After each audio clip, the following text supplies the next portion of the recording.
अब हम डिस्कस करेंगे उन प्रेशर्स को जो कि इन्वॉल्व होते हैं इंस्पायरेशन और एक्सपायरेशन में। तो अब वो कौन-कौन से प्रेशर्स हैं? तो 3 तरह के प्रेशर्स होते हैं, एक प्लूरल प्रेशर, एक एल्व्यूलर प्रेशर और एक ट्रांसपल्मोनरी प्रेशर।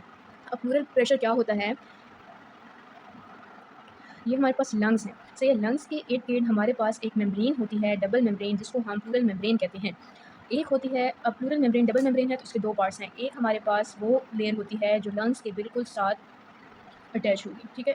इस लेयर को हम कहते हैं विज़रल प्लूरा, ठीक है?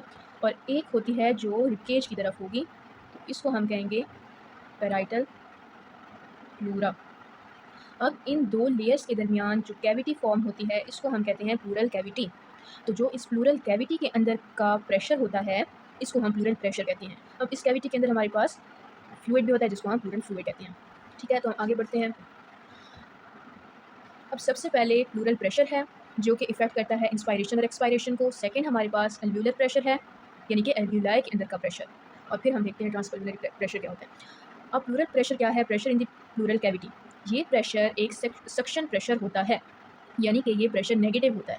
अब ये इधर हम इस डायग्राम को भी देख लेते हैं। ये लंग्स हैं, ये इसके साथ बिल्कुल विज़रल प्लूरा है और ये पैराइटल है। असल में इस जगह पे बहुत कम स्पेस ही होता है, लेकिन समझने के लिए हम इसको इस तरह बना रहे हैं।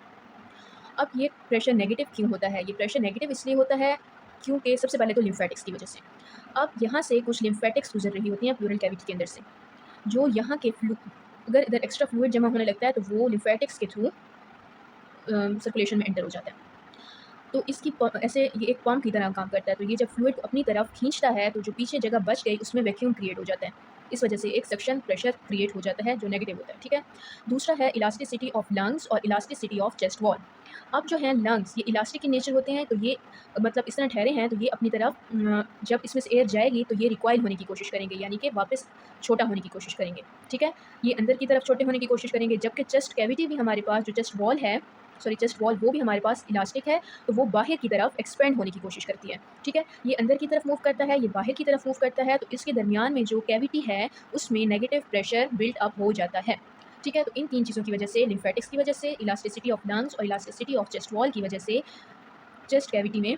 अब इसमें एक और बात है कि इलास्टिसिटी ऑफ लंग्स और इलास्टिसिटी ऑफ चेस्ट वॉल से किस तरह से वैक्यूम क्रिएट होता है, क्योंकि जब ये अंदर की तरफ मूव करता है, ये बाहर की तरफ मूव करता है, तो टोटल जो वॉल्यूम है इस प्लूरल कैविटी में वो इंक्रीज़ हो जाता है। और हमें पता है कि प्रेशर और वॉल्यूम आपस में इन्वर्सली प्रोपोर्शनल है। जब वॉल्यूम ज़्यादा होगा तो प्रेशर कम हो जाएगा। इस वजह से जब प्रेशर कम हुआ, यानी कि वो नेगेटिव की तरफ चला गया, 0 से भी कम हो गया, इस वजह से हमारे पास negative pressure in the pleural cavity होता है। सही है, ये तो एक बेसिक हमने वो कर दिया कि ये हमारे पास नेगेटिव है। अब इंस्पायरेशन और एक्सपायरेशन से इसका क्या ताल्लुक है? जब इंस्पायरेशन स्टार्ट हो रही होती है, यानी इंस्पायरेशन से पहले इंस्पायरेशन कराने के लिए हमारे पास जो प्लूरल कैविटी है उसमें नॉर्मली हमारे पास -5 सेंटीमीटर ऑफ H2O प्रेशर होता है, -5 सेंटीमीटर। जब इसके अंदर एयर आती है, ठीक है, पहले हमारे पास -5 था, एयर इसके अंदर आना शुरू हो गई और चेस्ट कैविटी ने एक्सपेंड कर दिया। अब जब चेस्ट कैविटी एक्सपेंड होगी तो जो इसके अंदर प्लूरल कैविटी के अंदर प्रेशर है वो मज़ीद नेगेटिव हो जाएगा एक्सपेंशन की वजह से। चेस्ट कैविटी ने एक्सपेंड कर दिया, चेस्ट कैविटी एक्सपेंड होने लग गई, तो ये नेगेटिव प्रेशर मज़ीद नेगेटिव हो जाएगा और -7.5 पे चला जाएगा, ठीक है? देन फिर जब हमारे पास एक्सेल आउट हो जाएगा तो फिर से नॉर्मली ये अपनी -5 पे आ जाएगा। तो ये इन 2 वैल्यूज़ के दरमियान में फ्लक्चुएट करता है। -5 जब इंस्पायरेशन हो जाएगी, चेस्ट कैविटी एक्सपेंड कर जाएगी तो -7.5 हो जाएगा, एंड देन अगेन जब एयर फिर से हम एक्सेल आउट कर देंगे तो वो -5 पे वापस आ जाएगा। अब इसके हवाले से एक और बात है कि प्लूरल कैविटी है हमारे पास, तो इसमें डिफरेंट जगहों पर प्लूरल कैविटी के अंदर जो प्रेशर है वो डिफरेंट होता है। क्यों? सबसे पहले इसकी मेन वजह है difference in the partial pressure at different areas of pleural cavity is due to gravity. Gravity की वजह से जब नॉर्मली एक इंसान, ठीक है, ये ठहरा हुआ है, ठीक है, तो इसके लंग्स जो हैं वो नीचे की तरफ आ जाते हैं, ठीक है? तो ये ज़रा इस प्लूरल कैविटी में ये नीचे की तरफ आ जाएगा। जब लंग्स नीचे की तरफ आएँगे तो ऊपर एपेक्स पे हमारे पास वैक्यूम क्रिएट हो जाएगा, तो इधर का प्रेशर मज़ीद नेगेटिव हो जाएगा, और चूँकि इधर लंग्स तो अब इस जगह को ऑक्यूपाई कर दिया, इधर वैक्यूम कम हो गया, तो इधर का प्रेशर कम हो जाएगा। लेकिन और बीच में हमारे पास -5 रहेगा, लेकिन हम नॉर्मली इसको निग्लेक्ट करते हैं और ओवरऑल हम -5 ही कंसीडर करेंगे। फिर हम आते हैं एल्व्यूलर प्रेशर की तरफ। एल्व्यूलर प्रेशर में क्या देखेंगे हम, जब कोई भी एयर फ्लो नहीं कर रही बिटवीन एल्वुलाई एंड एटमॉस्फेयर, तो जो एल्व्यूलर प्रेशर है और एटमॉस्फेरिक प्रेशर है वो बराबर होंगे, ठीक है? क्योंकि अभी तक कोई एयर ना अंदर आई है ना बाहर गई है, तो हम इसको 0 सेंटीमीटर H2O यानी कि एटमॉस्फेयर के हवाले से हम इसको एज ए रेफरेंस यूज़ करते हैं, इस वजह से हम इसको 0 लिखते हैं। एक्चुअली ये 760 mmHg ही होता है, लेकिन हम इतने जैसे ये भी है, तो ये हमारे पास हमने ज़ीरो की रेफरेंस से इसको -5 और -7.5 किया, ठीक हो गया। अब जब कोई एयर मूव नहीं कर रही होती तो 0 सेंटीमीटर H2O प्रेशर होता है एल्वियोलाई में। अब जब इंस्पायरेशन में होना है, तो अब अगर एटमॉस्फेयर में भी ज़ीरो है और एल्वियोलाई में भी ज़ीरो है प्रेशर, तो कोई एयर अंदर नहीं आएगी। तो इंस्पायरेशन के लिए जो एल्वियोलाई का प्रेशर है वो 0 से -1 हो जाता है। अब एल्वियोलाई के अंदर प्रेशर कम हो गया और एटमॉस्फेयर का प्रेशर 0 है, तो बाहर से एल्वियोलाई के अंदर एयर आना शुरू कर देगी। अब जब एयर आ गई तो क्या होगा, एयर तो हमारे पास इंस्पायरेशन हो गई। इंस्पायरेशन की वजह से जो प्रेशर है अब वो -1 से 0 पे आ जाएगा। एयर नहीं थी इस वजह से -1, अब एयर उसके अंदर जब फिल होना शुरू हो जाएगी तो आहिस्ता-आहिस्ता -1 से 0 पर आ जाएगा। लेकिन एयर इतनी ज़्यादा उसके अंदर आ जाती है कि 0 से मज़ीद फिर +1 पे चला जाता है प्रेशर।